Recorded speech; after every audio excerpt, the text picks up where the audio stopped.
নমস্কার, আমি শেফ সুমন। আজকে একটা ভালো বা নতুন রেসিপি নিয়ে আপনাদের মধ্যে হাজির হয়েছি। সেটা হচ্ছে ডায়নামাইট চিকেন। আমার ইউটিউব চ্যানেল আপনারা ফলো বা সাবস্ক্রাইব করতে পারেন। আমার ইউটিউব চ্যানেলের নাম হচ্ছে শেফ সুমন কিচেন।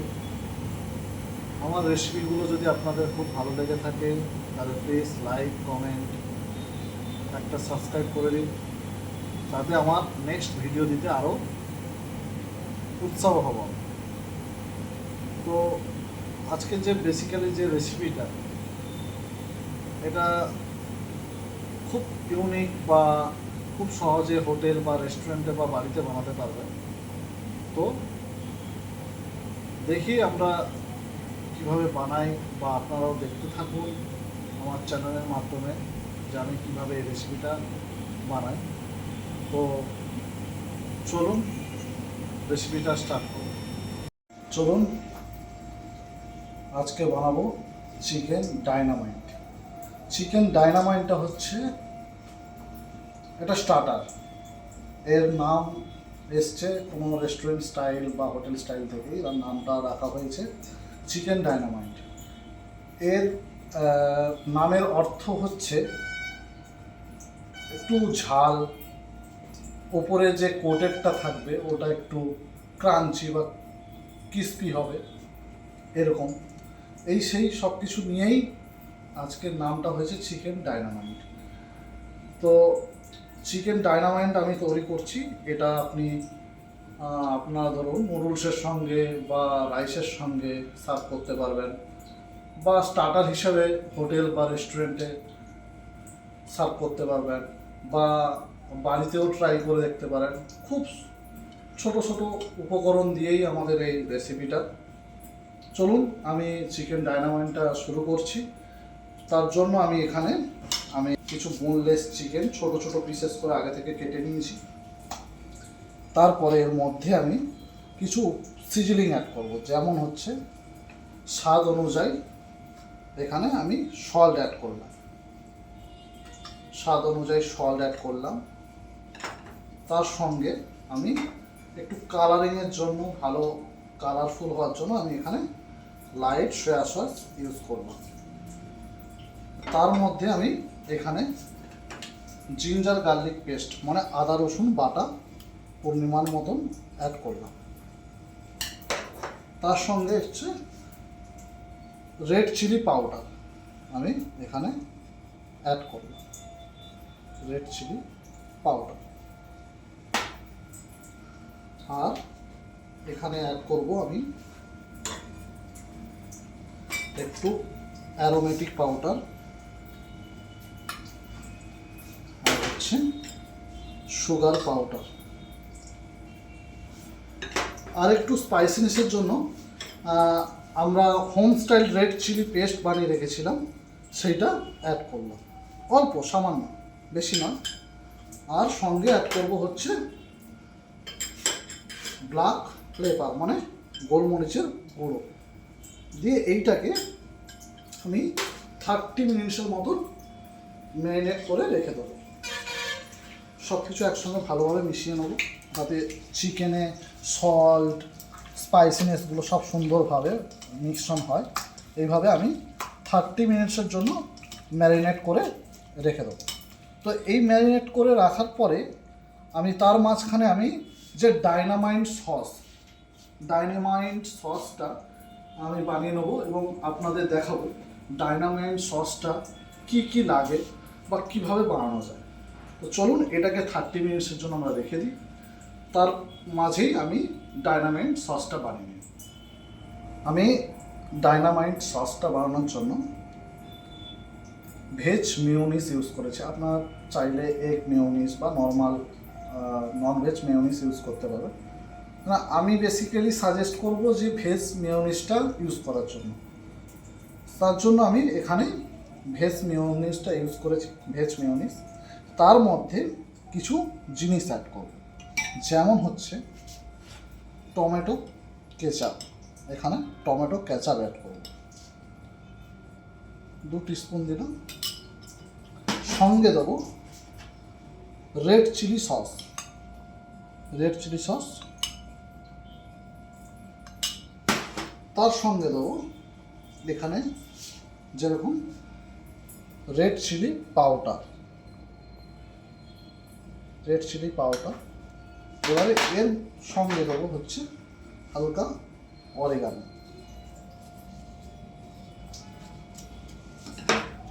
হালকা চিলি ফ্লেক্স এবং স্বাদ অনুযায়ী সল্ট। সল্টটা বেশি দেওয়ার চেষ্টা করবেন না, কারণ সল্টটা সসে বেশি থাকলে তাহলে সসটা ঠিক পরিপূর্ণভাবে রেডি হবে না। এবারে হালকা আমি ব্ল্যাক পেপার অ্যাড করব, দিয়ে এটাকে ভালো করে মিক্স করে নেব।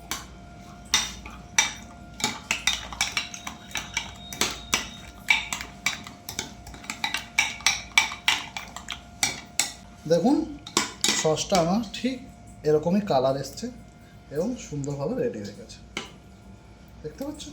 এটা হচ্ছে ডায়নামিন সস। এইবারে আমরা চিকেনটা যে আমি 30 মিনিটসের জন্য ম্যারিনেট করে রেখে দিয়েছিলাম, ওটাকে এবার আমরা ফ্রাই করব। এবার ফ্রাই করতে গেলে আপনার কী কী লাগবে, ময়দা, কর্নস্টার্চ বা কর্নফ্লাওয়ার, সঙ্গে ডিম। এগটা কেন দেবো? চিকেনটাকে হালকা সফটনেস করার জন্য, সফট রাখার জন্য আমরা এগটা এখানে ইউজ করব। চিকেনটা এবারে আমরা কোটেড করব, দিয়ে ফ্রাইয়ের জন্য রেডি করব। তার জন্য এখানে আমি একটা এগ নিয়ে নিয়েছি, এগটা দিয়ে দেবো চিকেনের মধ্যে।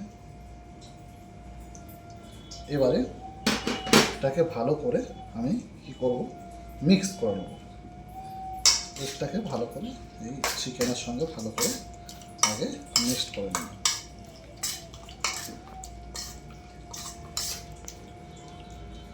এবারে আমি দেবো ময়দা,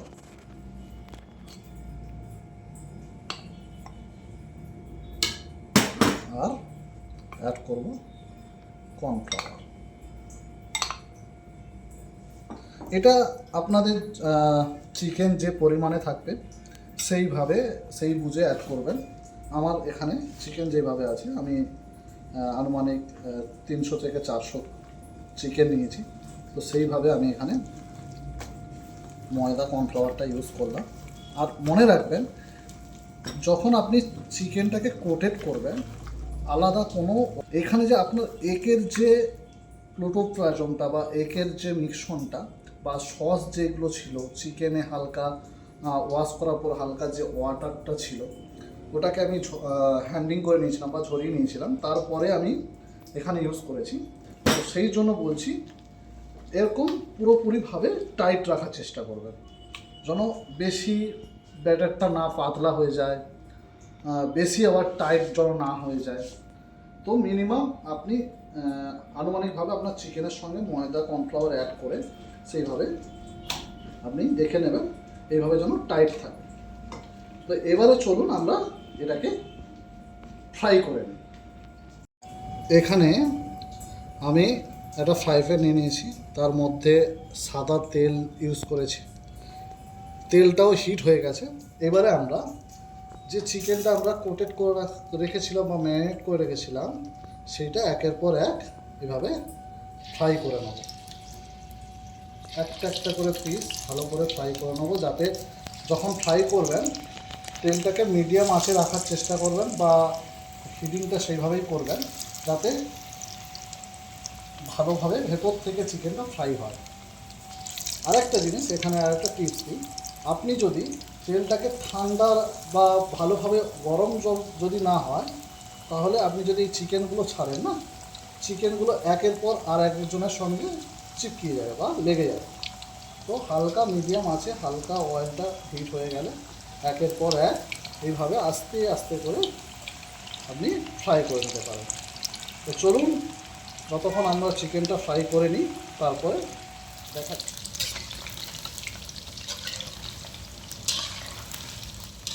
দেখুন আমাদের ফ্রাই হয়ে গেছে। আমি সেটাকে অয়েল স্ট্যান্ড করার জন্য আমি এইভাবে একটা প্লেটে টিস্যু পেপার দিয়ে তুলে নিয়েছি।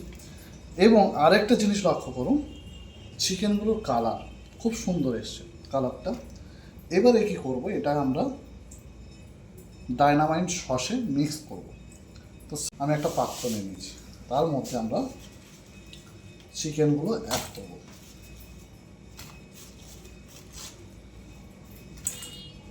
এবং আরেকটা জিনিস দেখাই, চিকেনটা দেখুন ফাটালে একটা জুসিনেস ব্যাপারটা আছে, একটু জুসি স্টাইলের চিকেনটা আছে।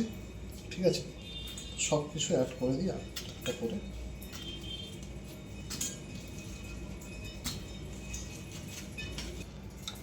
অ্যাড করে দিয়েছি।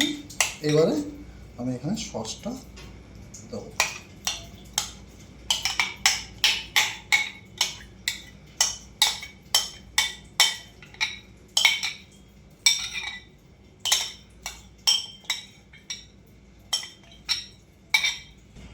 সসটার মধ্যে দিয়ে দিলাম। আর এইটাকে ভালো করে মিক্স করে নেবো, যাতে চিকেনের সঙ্গে সসটা ভালোভাবে মিক্স হয়ে যায়।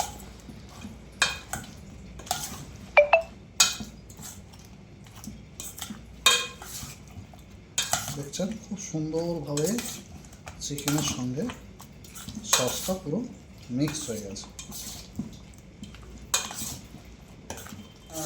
চিকেনটা আমরা সসে মিক্স করে নিয়েছি। এবারে প্লেটিংটা সেরে নেব।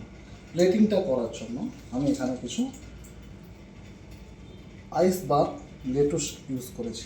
একটা একটা করে প্লেটে ভালো করে জল থেকে সরিয়ে একটা একটা করে ভালো করে সাজিয়ে দেবো।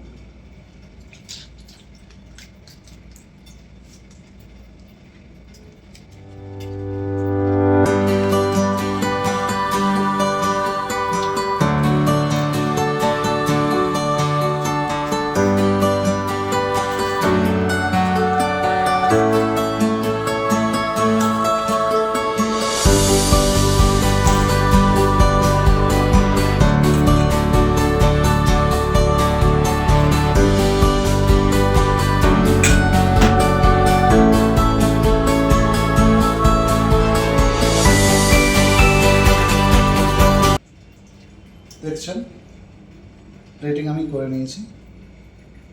ঠিক কালারটা খুব সুন্দর এসছে এবং আমরা এটা গেস্টকে সার্ভ করব। আশা করি ভালো লাগছে বা ভালো লাগবে। তো একবার আপনারা হোটেল বা রেস্টুরেন্ট বা বাড়িতেও ট্রাই করে দেখতে পারেন। খুব সুন্দর একটা ভালো স্টার্টার বলতে পারেন, মেন কোর্সের সঙ্গে সাজেস্ট করতে পারেন। খুব সুন্দর একটা ডিশ। তো সব কিছু নিয়ে একটু স্পাইসিনেস, একটু সুইট, চটপটা টাইপের ডিশ বলতে পারেন। তো আমার এই রেসিপি যদি আপনাদের ভালো লেগে থাকে তো প্লিজ একটা লাইক কমেন্ট করে দেবেন। এবং যারা আমার চ্যানেলে নতুন ভিডিও দেখছেন, অনেকে হয়তো ভালো লাগছে বা ভালো লাগছে না, সেটাও আমাকে কমেন্টে করে জানাতে পারেন যে আপনাদের কেমন ভিডিও দিলে আপনাদের সুবিধা হবে বা আপনারা বুঝতে পারবেন রেসিপিগুলো। হয়তো সেখান থেকেও আমার কোনো কিছু ভুল ত্রুটি থাকতে পারে, তার জন্য প্লিজ ক্ষমা করে দেবেন। আর যারা আমার চ্যানেলে নতুন প্লিজ একটা সাবস্ক্রাইব করে দেবেন। তাতে কি হয়, নেক্সট ভিডিও আমার দিতে আরও উৎসাহ হয় আমার। ঠিক আছে, সব কিছু ওকে। তো চলুন, আর কিছু বলার নেই। আপনারা দেখতে পেলেন রেসিপিগুলো। আর আমাদের যদি রেসিপিটা, আমি আবারও বলছি, আমার রেসিপিটা যদি সত্যি আপনাদের ভালো লেগে থাকে তাহলে একটা like, comment, subscribe. Thank you.